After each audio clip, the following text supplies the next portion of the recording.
Selamat pagi saudara-saudara yang diberkati oleh Tuhan. Mari kita tundukkan kepala kita, mari kita berdoa. Bapa, kami bersyukur Engkau sungguh baik bagi kami. Tuhan, sebentar Tuhan kami ingin mendengar firman-Mu, kami ingin belajar. Kami serahkan hati, pikiran, konsentrasi kami Tuhan. Dengan penuh kerendahan hati ya Tuhan, bimbing kami serahkan semuanya ke dalam tangan-Mu.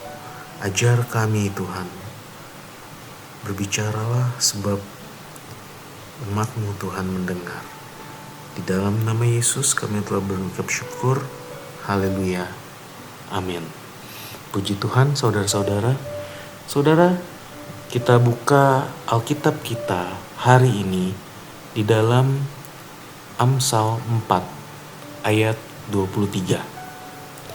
Jagalah hatimu dengan segala kewaspadaan, karena dari situlah terpancar kehidupan. Jadi kalau dalam pelajaran sebelumnya kita belajar bagaimana kita percaya kepada Tuhan dengan segenap hati kita dan tidak mengandalkan pengertian kita sendiri. Maka hari ini kita belajar bagaimana kita harus menjaga hati kita dengan segala kewaspadaan, karena dari situ terpancar kehidupan. Di dunia ini sekarang mengajarkan kita hal yang bertolak belakang dengan firman Tuhan, saudara. Bagaimana dunia mengajarkan kepada kita untuk percaya kepada hati kita. Bagaimana dunia mengajarkan kepada kita untuk mengikuti dorongan hati. Bagaimana dunia mengajarkan kita untuk mengikuti apa yang hati kita katakan. Percaya kepada hati kita. Nah, Amsal 28 ayat 26 berkata begini. Siapa yang percaya kepada hatinya sendiri adalah orang bebal. Jadi firman Tuhan mengajar kepada kita bahwa kita harus percaya kepada Tuhan, bukan kepada hati kita sendiri. Kalau kita percaya kepada hati kita sendiri, kalau kita mengikuti dorongan, kita akan mudah untuk diombang-ambingkan oleh dunia. Ya, kita menjadi orang yang bebal. Artinya apa, saudara? Ya, sekali lagi bahwa kita kepala batu. Kita percaya bahwa kita yang paling benar. Amsal 28 ayat 26. Siapa percaya kepada hatinya sendiri adalah orang bebal, tetapi siapa berlaku dengan bijak akan selamat. Jadi sekali lagi saudara, mari kita datang kepada Tuhan. Kita bawa hati kita. Tapi jangan saudara pikir saudara datang kepada Tuhan, lalu saudara bilang kepada Tuhan, Tuhan, ini hatiku, tolong jagain ya Tuhan. Amsal 4 ayat 23 berkata, jagalah hatimu dengan segala kewaspadaan.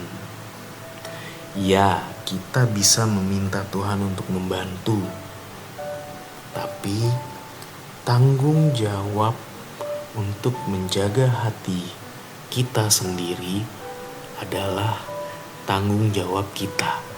Firman Tuhan memerintahkan kita untuk menjaga hati kita, bukan setelah kita diperintahkan untuk menjaga hati kita lalu kita lepas tangan.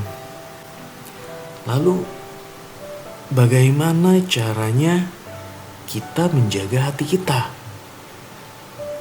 Sedangkan hati kita ini, saudara, agak nakal, saudara. Ya, Yeremia 17 ayat 9 berkata, betapa liciknya hati, lebih licik daripada segala sesuatu.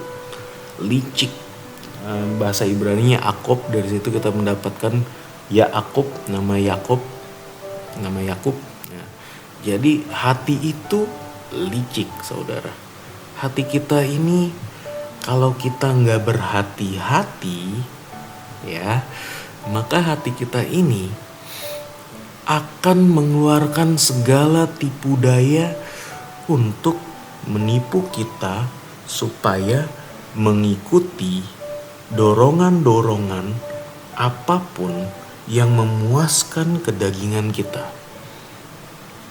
Yesus sendiri berkata, karena dari hati timbul segala pikiran jahat, pembunuhan, perzinahan, pencabulan, pencurian, sumpah palsu, dan hujat. Jadi saudara, kalau hati kita seperti ini, bagaimana kita menjaganya? Menjaganya tetap baik. Percayalah kepada Tuhan dengan segenap hatimu dan jangan mengandalkan pengertianmu sendiri.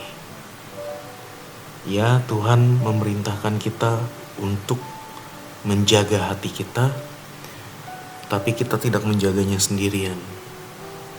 Yohanes 7 ayat 38 dan 39 berkata, barang siapa percaya kepadaku, seperti yang dikatakan oleh kitab suci, dari dalam hatinya akan mengalir aliran-aliran air hidup.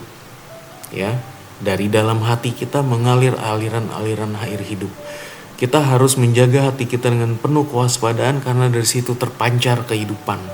Kehidupan itu bukan dari diri kita sendiri, tetapi pada saat kita percaya kepada Dia, maka dari dalam hati kita akan mengalir aliran-aliran air hidup. Ayat 39, yang dimaksudkannya ialah roh yang akan diterima oleh mereka yang percaya kepadanya, sebab roh itu belum datang karena Yesus belum dimuliakan. Jadi bukan cuma kita asal percaya lalu mengalir, tetapi yang mengalir keluar maksudnya ialah roh Allah yang akan diterima oleh mereka yang percaya kepadanya, yang akhirnya diterima. Kalau di sini kan dikatakan roh itu belum datang karena Yesus belum dimuliakan, tetapi Yesus sudah dimuliakan, roh itu datang di dalam Kisah Para Rasul 2. Ya, pada hari Pentakosta. Roh Allah adalah partner kita untuk menjaga hati kita. Wahyu 3 ayat 20, Yesus berkata begini, lihat, aku berdiri di depan pintu dan mengetuk. Jika ada orang mendengar suaraku dan membukakan pintu, aku akan masuk kepadanya dan makan bersamanya dan ia bersamaku. Jadi saudara, mari kita buka hati kita saat ini. Mari kita minta Tuhan memenuhi kita dengan aliran-aliran air hidupnya. Biar aliran-aliran air hidup itu mengalir terus keluar dari dalam hati kita. Kita tidak akan sanggup menjaga hati kita sendirian.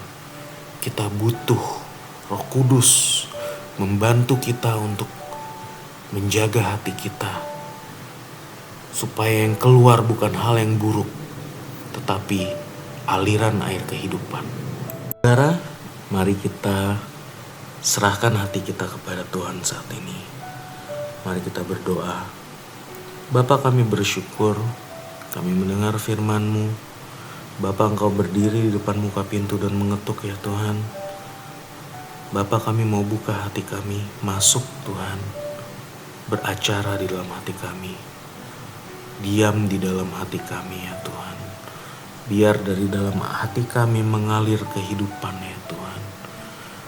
Bapa, biar Engkau dipermuliakan di dalam kehidupan kami. Bagi semua dari kami, biar kami minta saat ini, penuhi kami Tuhan dengan Roh Kudus Tuhan. Biar air hidup itu melimpah, membuah-buah keluar di dalam kehidupan kami. Dan biar nama-Mu dimuliakan. Di dalam nama Yesus Kristus kami berdoa. Haleluya. Amin.